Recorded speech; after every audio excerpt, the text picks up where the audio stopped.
d'hyper vitesse. Résiste à cette ultime bataille, affronte sa force du métal. Sans peur et sans doute, vous gagnez tout le coup. Beyblade d'hyper vitesse. Beyblade d'hyper vitesse. Des chaînes d'énergie, provoque des tornades pour que ta toupie ne reste pas en rade. Voici Metal Fury. Voici Beyblade d'hyper vitesse. Metal Fury d'hyper vitesse. Beyblade d'hyper vitesse. Quelle prouesse à toute vitesse, hyper vitesse. Dans le dernier épisode de Beyblade, Yuki, un jeune scientifique, voit quelque chose tomber du ciel et s'écraser sur son observatoire. Yuki n'est pas blessé, mais une figure masquée ordonne à son disciple de récupérer tous les morceaux de l'objet tombé du ciel. Au même moment, la rivalité de Jinga et Kyoya s'est réveillée et ils s'affrontent sur une île. C'est un combat féroce. Les toupies s'entrechoquent encore et encore, mais aucun des bladeurs ne lâche prise. Finalement, les deux toupies se collent violemment et une terrible explosion renverse Kyoya et Jinga. Pendant que leurs amis viennent les aider, Yuki cherche désespérément Jinga pour lui raconter ce qu'il a vu. Malheureusement, le fameux disciple apparaît soudain et décide de tout faire pour arrêter Yuki.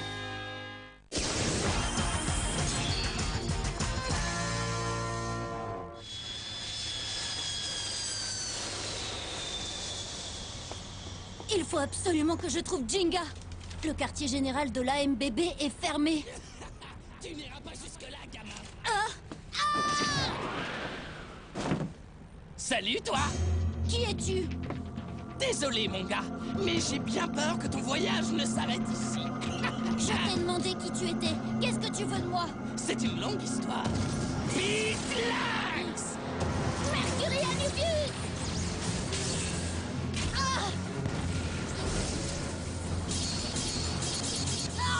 Mince, il est fort! Anubius, viens!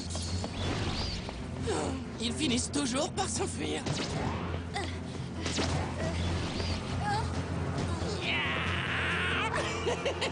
Dommage, tu as perdu.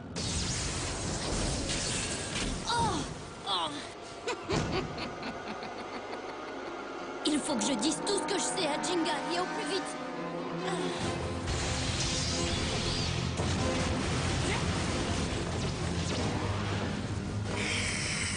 À plus! Tu ne vas pas pouvoir m'échapper très longtemps, mon petit gars. À toi de jouer, Pegasus! Vas-y, Sagittario! N'abandonne pas, Sagittario! Rugis, Léon! Ouais! Vas-y, Darkbull!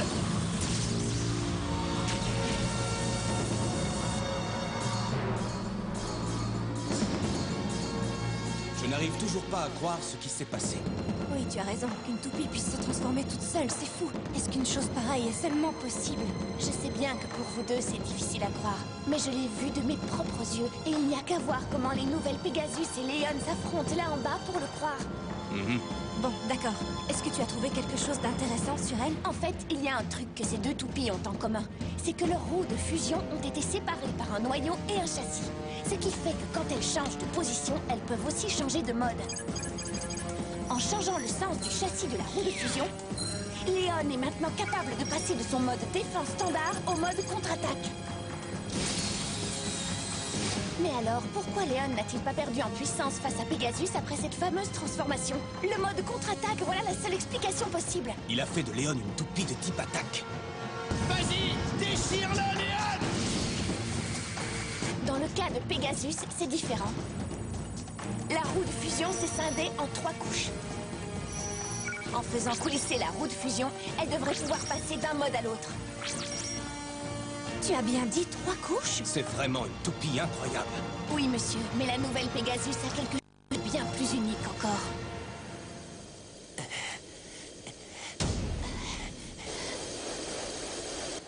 Non mais regardez-moi ça. On dirait que le grand Pegasus manque d'endurance. Ah! Oui, vas-y, Sagittario! Griffe en feu!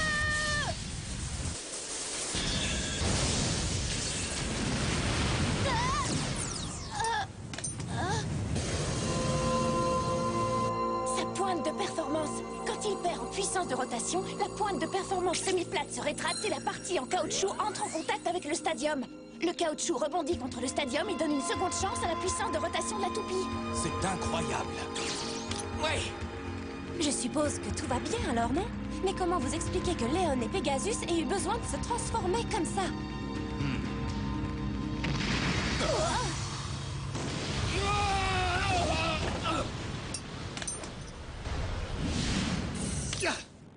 Hé! Vous allez m'obliger encore longtemps à participer à ces combats tests. Vous me traînez ici tous les 4 matins. Franchement, j'en ai marre! Eh, on fait ce qu'on peut. Vous pensiez peut-être mener un combat de routine, Jinga et toi, l'autre jour. Mais en fait, vous avez totalement dévasté l'île des brumes. Tu ne crois pas que vous avez tous les deux le devoir de vous mettre à la disposition de l'enquête qui déterminera ce qui s'est passé?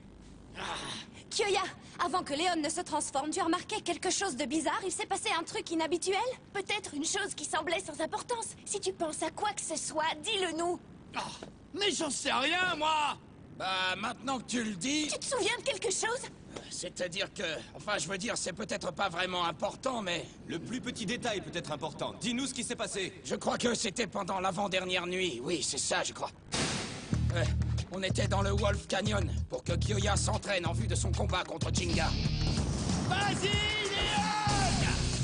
Arrête-le maintenant! Dark Bull! Hey! C'était sacrément bien joué, ça, Kyoya! Maintenant, c'est sûr, même Jinga n'a plus aucune chance contre toi! Mais c'est quoi ce truc?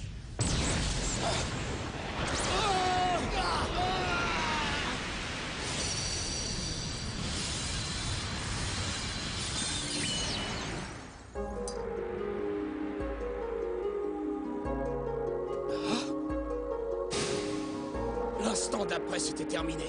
Et c'était tellement étrange que je me suis dit que j'avais peut-être rêvé. Vous voyez ce que je veux dire? C'était bizarre, quoi. Une lumière tombée du ciel, c'est ça? L'avant-dernière nuit? Moi aussi, j'ai vu un truc.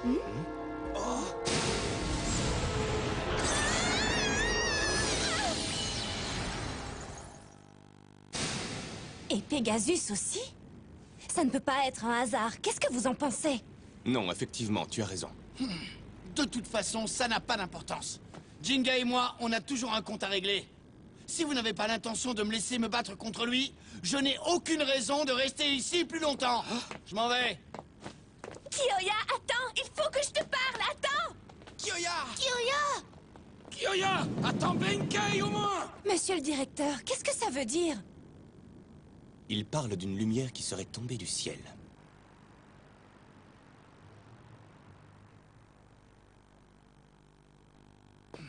Je me fiche de savoir comment c'est arrivé. Ce qui compte, c'est que Léon soit devenue la toupie la plus forte de tous les temps. Oui, aujourd'hui, Léon a des crocs plus nombreux et plus aiguisés. Elle est devenue une Fang Léon. Et une fois que j'aurai aiguisé ces crocs, Jinga ne sera même plus un défi pour moi. Toi et moi, on y arrivera, Fang Léon.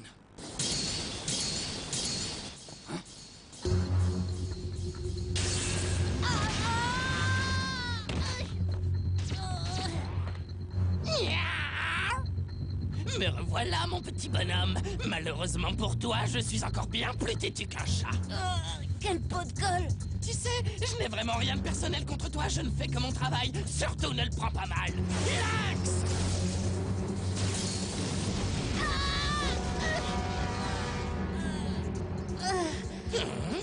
Je crois savoir qui tu es.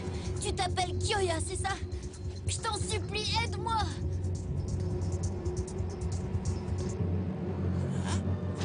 Salut l'étranger, tu veux m'affronter? Votre combat n'a rien à voir avec moi. Hein? Tu es un blader, oui ou non?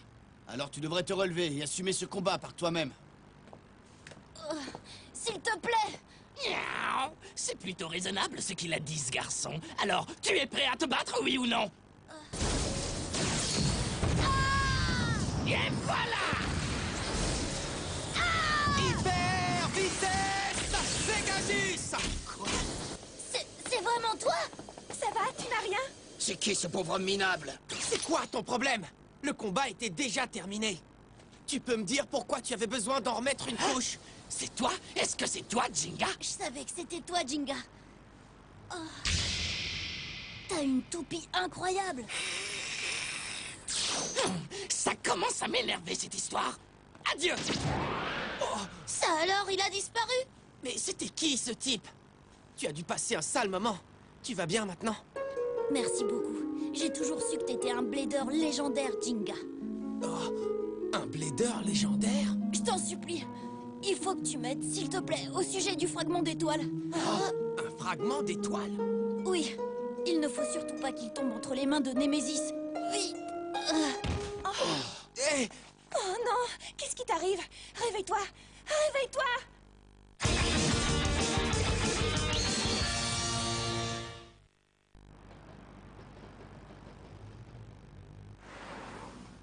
Comment t'appelles-tu? Yuki Mizusawa. C'est un nom qui évoque la force. Ouais, moi je t'ai jamais vu dans les parages. Alors tu viens d'où, hein? Et c'est quoi cette histoire de Jinga qui doit absolument t'aider? Oui, et c'est quoi un blader légendaire? C'est-à-dire, en fait... Calmez-vous un peu. Vous parlez tous en même temps. Comment voulez-vous qu'il réponde à vos questions? C'est vrai. Tu as raison, papa. Pardon. Reprenons depuis le début. Alors, Yuki, si tu commençais par nous parler de ce fragment d'étoile. Eh bien... Il y a très très longtemps, une étoile est tombée du ciel.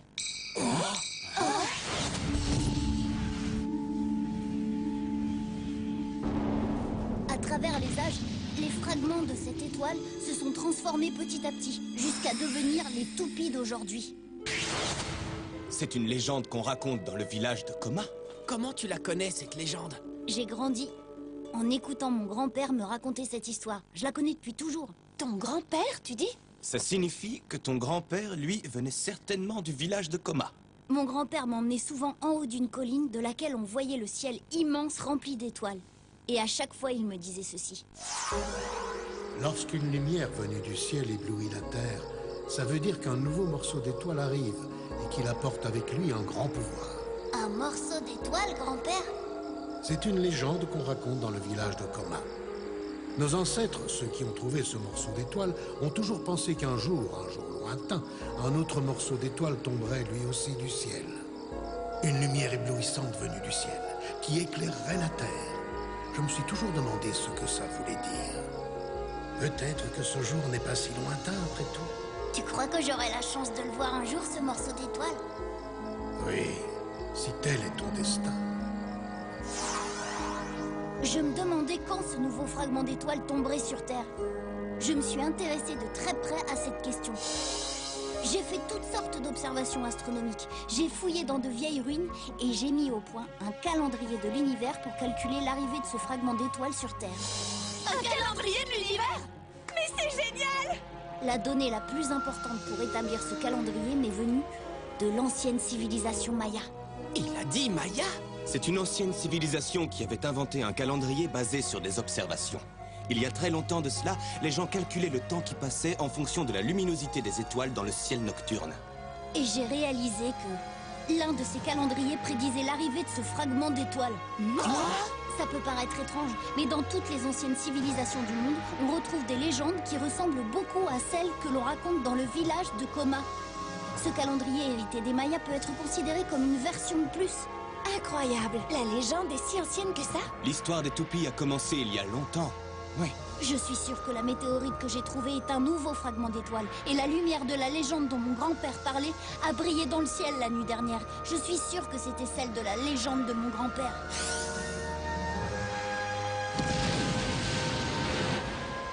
Une lumière venue du ciel a ébloui la Terre. C'était l'explosion d'énergie spirale que Jinga propulsait dans l'espace. C'était ça la lumière éblouissante venue du ciel, j'en suis sûre. J'ai fait quoi? Et juste après ça, le fragment d'étoile est tombé sur la Terre. Le nouveau fragment d'étoile est arrivé? Tu veux dire qu'il est parmi nous? Génial! Le problème, c'est que celui qui s'appropriera le fragment et le pouvoir qu'il contient pourra l'utiliser pour le bien ou pour le mal. L'ombre et la lumière sont deux facettes du même monde. Là où resplendit la lumière, les ténèbres se faufilent. Et qui dit lumière nouvelle, dit forcément aussi ténèbres à venir.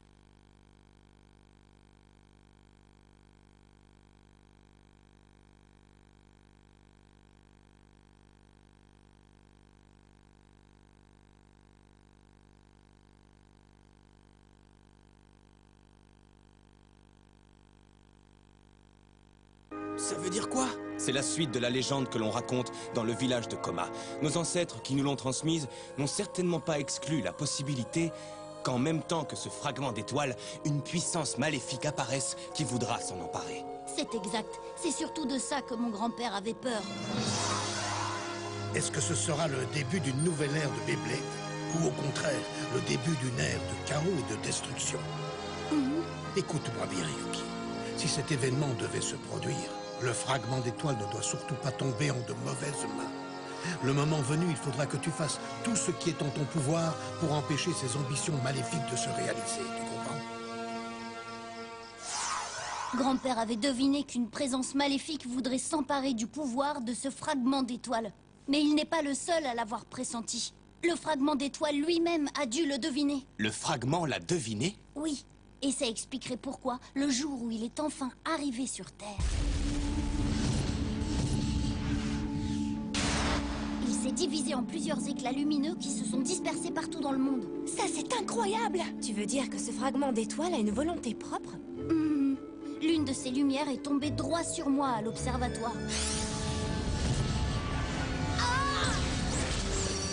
Et dans cette lumière, j'ai entendu la voix du fragment d'étoile. Sa voix? Tu es en train de dire que le fragment d'étoile t'a parlé? C'est l'impression que j'ai eue, oui. On aurait dit qu'on me mettait des images dans la tête. C'est sans doute sa façon de parler.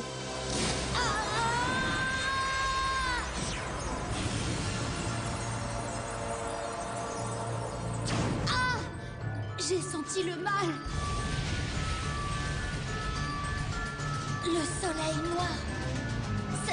C'est Némésis. Les Bladers guerriers?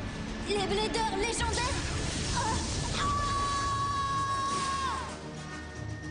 Une force maléfique va utiliser le pouvoir inconnu du fragment d'étoile. Elle n'a qu'un seul but. Ressusciter le soleil noir, le dieu de la destruction Némésis. Le soleil noir. Tu as bien dit Némésis? Le soleil noir va recouvrir le monde de ténèbres. Némésis ne doit surtout pas être ressuscité. Jinga, s'il te plaît, il faut que tu m'aides. Non mais attends une minute là. Tu parles de Némésis et de la voix d'un fragment d'étoile. Tu ne crois pas que t'as tout simplement fait un mauvais rêve? Et puis qu'est-ce que ça signifie, une force maléfique? Je sais bien que c'est difficile à croire, mais le calendrier Maya a aussi prédit le jour où l'humanité tout entière serait détruite. Oh, mais oui! J'en ai entendu parler, moi aussi! D'ailleurs, c'est prévu pour bientôt, non? Exact. Selon les calculs du calendrier Maya, la destruction totale de l'humanité est toute proche. Je crois que ce jour-là est lié à celui de la résurrection de Némésis. Une force maléfique, en effet.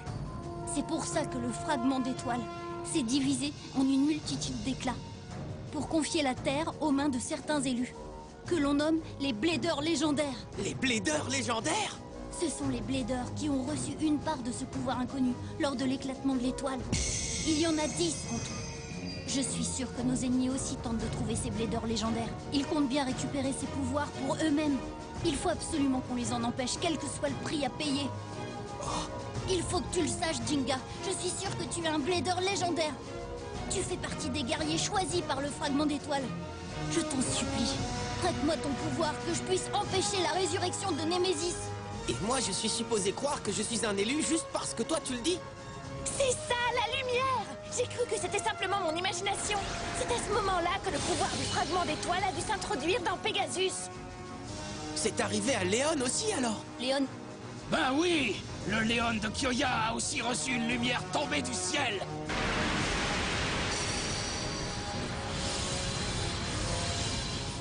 Et c'est à ce moment-là que Léon s'est transformé. Ça veut dire que Kyoya aussi est un Blader légendaire! Bon, je vois.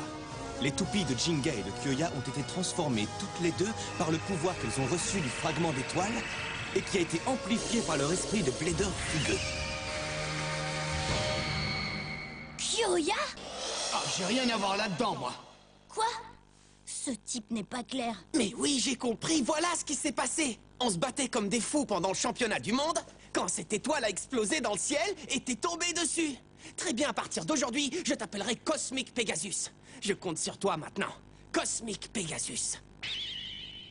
Et si le pouvoir du fragment d'étoile était aussi entré dans Sagittario, vous croyez que moi aussi je vais devenir un blader légendaire comme Jinga, hein? Est-ce que vous le croyez? Qu'est-ce que vous en dites? Oui, bien sûr, c'est une possibilité. Si le fragment d'étoile répond à l'esprit passionné de ta toupie, alors Sagittario aussi se transformera. Oui, c'est sûr. Yeah! Mon pote Kyoya et moi, on va devenir des bladers légendaires ensemble! Quelqu'un a déjà essayé de m'empêcher de vous raconter tout ça. Et ça ne peut vouloir dire qu'une seule chose. La force diabolique dont je vous parlais travaille déjà en vue de la résurrection de Némésis. Il faut agir. Tu parles du type qui miaulait tout à l'heure? Oui. Il faut qu'on trouve nos autres alliés le plus vite possible et qu'on empêche la résurrection de Némésis. D'accord, tu peux compter sur moi, Yuki. Formidable, Jinga. La résurrection de Némésis, le dieu de la destruction. Et 10 bladers légendaires. Les enfants, j'ai l'impression qu'on a pas mal de pain sur la planche. Il va falloir trouver les 8 autres. Jinga, mon fils, toi et tes amis allez devoir unir vos forces pour trouver les bladers légendaires, et cela où qu'ils soient. D'accord. Il y en a 8 à trouver. Les bladers légendaires, ça sonne bien. Te voilà, toi. Tu es une jolie petite chatte. Voyons voir. Hein? Par quoi vais-je commencer? Ce qui est sûr, c'est qu'on va s'amuser. Retrouve un épisode de Beyblade Metal Fury demain à 16h55 sur Canal J.